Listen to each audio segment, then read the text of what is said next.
Setelah hampir 1 bulan kita nyaksiin Piala Dunia yang diselenggarakan di Amerika, Meksiko, dan Kanada, banyak momen yang tercipta. Ada tim yang menciptakan sejarah, ada momen dramatis, ada juga kejadian anomali yang enggak kita sangka terjadi di saat event Piala Dunia digelar.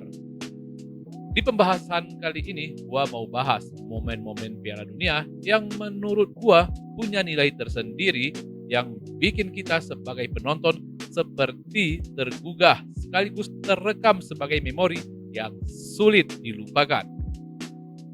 Jadi jangan lupa tonton dari awal sampai selesai agar kalian tahu momen mana saja yang gua maksud.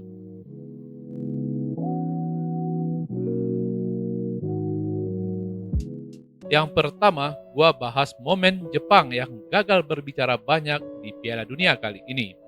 Jujur, gua berharap Jepang bisa berbicara banyak dan tidak hanya sekedar lolos dari fase grup. Sebab kalau gua ngelihat selama mereka melewati kualifikasi, mereka nggak ada hambatan. Dari 10 pertandingan, mereka menang 7 kali, seri 2 kali, dan kalah cuma sekali. Hasil tersebut membuat Jepang lolos langsung ke Piala Dunia dengan berstatus pemuncak grup. Terus gua terkesannya dengan timnas Jepang pas mereka ngelakuin friendly match sebelum bertanding di Piala Dunia. Dari 9 match yang mereka jalani, mereka memenangi 7 pertandingan, sisanya seri 2 kali dan hanya kalah sekali.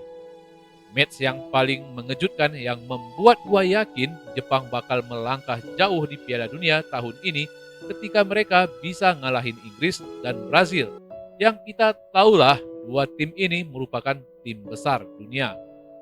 Nah, ketika jalani match pertama di Piala Dunia, gua semakin yakin nih ketika mereka bisa meladeni Belanda.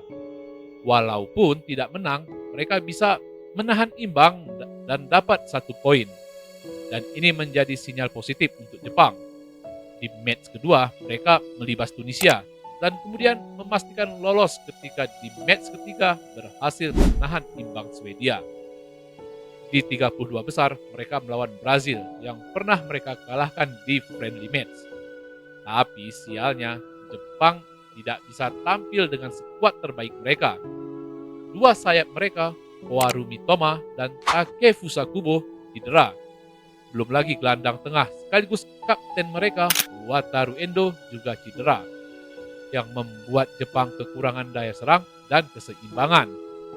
Sebenarnya asa untuk menang itu ada ketika Kaisu Sano mencetak gol untuk Jepang.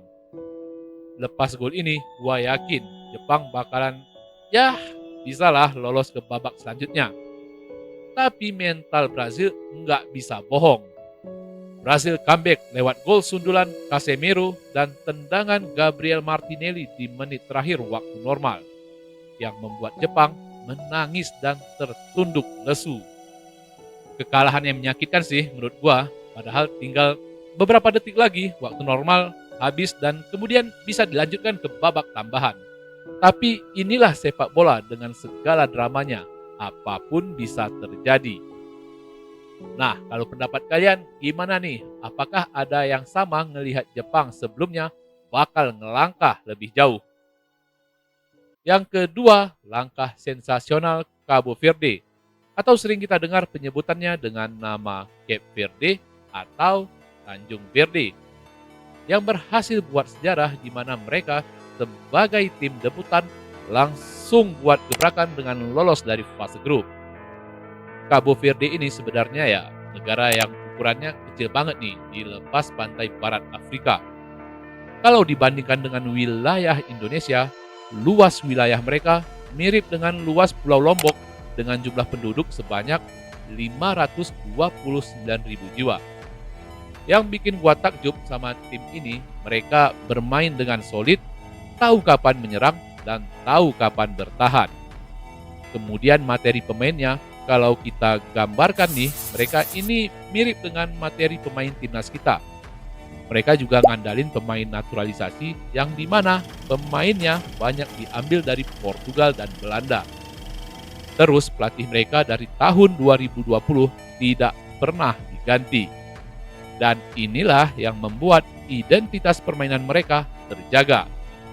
Hasilnya secara mengejutkan, mereka menahan imbang Spanyol 0-0, menahan imbang Uruguay 2-2, dan kembali menahan imbang Arab Saudi 0-0. Hasil itu udah cukup nih buat mereka lolos sebagai runner-up di atas Spanyol. Gila nggak tuh? Tim debutan langsung bisa mengunci posisi runner-up. Pas di 32 besar, mereka ini berhadapan dengan Argentina. Kalau gua memprediksinya saat itu, ya Cabo Verde ini bakal dilumat lah sama Argentina. Dan pertandingan ini sengaja gua skip. Soalnya udah bisa ketebak siapa yang bakal menang. Tapi karena iseng, gua cek lah di HP. Karena kepo nih, skornya udah berapa dicetak sama Argentina. Dan wow, gua kaget lihat skornya ternyata 2-2 di babak tambahan. Kalau mainnya kayak gini, gua sempat berpikir bakal berlanjut sampai adu penalti. Tapi perjuangan Cabo Verde akhirnya terhenti setelah gol bunuh diri pemainnya bernama Dine yang salah mengantisipasi bola corner dari pemain Argentina. Tapi gua tetap salut nih dengan perjuangan mereka bisa berjalan sejauh itu dan banyak media-media pun memuji mereka. Dan fun fact-nya, selama permainan normal selama 90 menit di Piala Dunia, Cabo Verde tercatat tidak pernah terkalahkan. Gokil nggak tuh? Yang ketiga, ada tragedi kartu merah Freddy Balogun yang saat itu berebut bola dengan bek Bosnia Tarik Muharemovic. Ini sebuah kehilangan besar nih untuk Amerika, sebab dia ini merupakan striker andalan sekaligus top skor Amerika di Piala Dunia. Karena mungkin nggak mau kehilangan muka dan ambisi, Presiden Amerika Donald Trump turun tangan untuk kemudian menghubungi Gianni Infantino selaku Presiden FIFA untuk menganulir kartu merah yang didapat Balogun. Dan kemudian kartu merah tersebut dicabut dan Balogun bisa bermain di babak 16 besar. Ini menurut gua aneh banget, sebab sebelum si Balogun dapat kartu merah, wasit udah melihat VAR untuk memastikan apakah Balogun melakukan pelanggaran yang fatal. Dan kartu merah yang diberikan oleh wasit kepada Balogun berarti menandakan bahwa Balogun memang benar-benar melakukan pelanggaran yang fatal yang menyebabkan dia layak mendapatkan kartu merah. Kalau gua baca dari beberapa media, pihak UEFA juga memberikan kritik keras nih kepada FIFA. UEFA bahkan menyebut langkah tersebut sebagai tindakan yang belum pernah terjadi sebelumnya di pertandingan sepak bola. Tidak masuk akal dan tidak dapat dibenarkan. Lebih lanjut, UEFA juga menyatakan bahwa intervensi yang berujung pada pembatalan sanksi larangan bertanding di sebuah turnamen telah melewati batas. Reaksi keras juga datang dari Menteri Luar Negeri Belgia, Maxime Prevot. Dia mengatakan jika sebuah panggilan telepon benar-benar menjadi alasan di balik keputusan yang tidak masuk akal, maka hal itu merupakan pelanggaran yang nyata terhadap aturan paling mendasar dalam sepak bola dan olahraga. Dan endingnya, apa yang dilakukan Trump akhirnya sia-sia. Berharap dengan kembalinya Balogun bisa membuat Amerika bisa mengalahkan Belgia, tapi yang didapat mereka akhirnya kalah telak dengan skor 4-1. Dan Balogun gagal mencetak gol. Nah, menurut kalian apakah ada unsur politik ketika Trump mengintervensi FIFA terkait kartu merah Balogun? Itu nanti bisalah kalian diskusikan di kolom komen. Yang keempat, momen comeback Argentina atas Mesir. Ini pertandingan yang paling dramatis selama Piala Dunia 2026 digelar. Kalian bayangin, Mesir dengan pemain yang tidak terlalu dikenal hampir membuat Argentina terhenti di babak 16 besar. Mereka ini tanpa gua sangka bisa mencetak 2 gol nih ke gawang Argentina. Dan gua mengira jalan Mesir udah lempeng banget. Sampai-sampai gua buat ucapan perayaan selamat untuk kemenangan Mesir. Yang nantinya rencananya gua posting di konten short. Tapi semenjak gol pertama Argentina dicetak Christian Romero di menit ke-79, nah di sini feeling gua udah gak enak.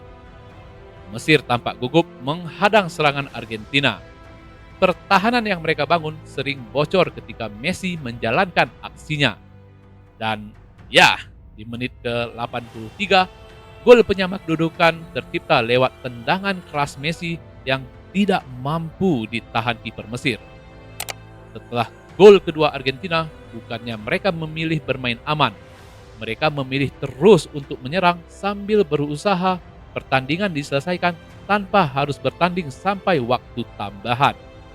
Dan ya, gol ketiga Argentina pun muncul berkat skema counter attack memanfaatkan kesalahan Mohamed Salah yang kehilangan bola ketika berusaha melewati hadangan bek Argentina untuk kemudian Enzo Fernandez mencetak gol lewat sundulan menerima umpan lambung dari Lautaro Martinez.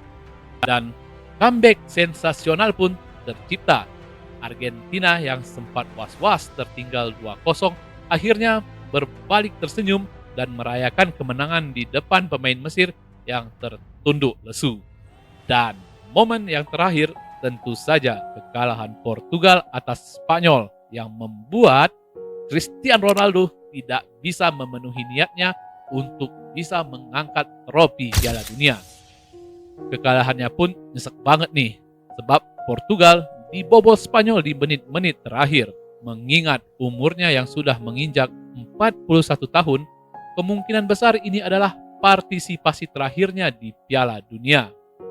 Tapi gua tetap kasih apresiasi luar biasa untuk Ronaldo. Sebab selama dia membela timnas Portugal, dia udah ngasih 3 gelar. 1 trofi Euro di tahun 2016 dan 2 gelar UEFA Nation League masing-masing di tahun 2019 dan di tahun 2024. Momen Piala Dunia tahun ini menurut gua banyak banget momen dan drama yang buat gua seperti tergugah untuk tidak memandang tim lemah, kemudian tidak cepat menilai bahwa tim yang diunggulkan bakal melangkah lebih jauh, yang akhirnya malah mereka rontok lebih duluan. Lalu drama tuan rumah seolah-olah seperti enteng banget bisa ngatur kebijakan FIFA, walaupun hasilnya kemudian sia-sia. Kemudian harapan untuk menggapai keinginan untuk juara terkadang tidak sebanding dengan kerja keras. Semuanya bisa kita lihat di Piala Dunia edisi kali ini. So, menurut kalian momen mana nih yang paling ikonik di Piala Dunia tahun ini? Kalian bebas berpendapat di kolom komen ya. Sekian dari gua, semoga kita bisa berjumpa lagi di video selanjutnya.